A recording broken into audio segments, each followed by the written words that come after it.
L'heure d'apaiser un peu leur souffrance. Pour ces 5 femmes venues retrouver la psychologue Emilienne Mukansoro, ces victimes de viol durant le génocide des Tutsis vont, l'espace de quelques heures, partager le récit de leur traumatisme. L'un des miliciens génocidaires, les Interahamwe, a dit « Donnez-moi cette femme que je la ramène à la maison pour qu'elle devienne ma femme, et vous restez avec les enfants. Comme ce sont des filles, rien ne va leur arriver. » J'ai pris celui que j'avais sur le dos et le tueur a dit qu'il allait nous protéger et que je deviendrais sa femme. J'y suis restée 2 nuits.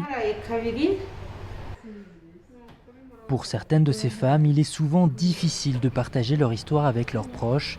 Réunies entre victimes, elles parviennent enfin à surmonter leurs blessures. J'ai été accueillie dans le groupe et j'ai enfin trouvé des gens avec qui partager mon histoire. Cela m'a beaucoup réconfortée. J'ai pu ouvrir mon petit commerce et je n'ai plus de temps pour penser à moi-même et aux cauchemars que j'ai traversés. Parce que quand je rentre, je suis fatiguée et je dors. Pour la psychologue, même 26 ans après le génocide, les femmes ont toujours besoin de soutien. Ils ont été écoutés, ils ont été pris en charge, mais il y a quelque chose qui reste. Et la vie qu'elles vivent aujourd'hui, donc le quotidien, leur rappelle ce qu'elles ont subi.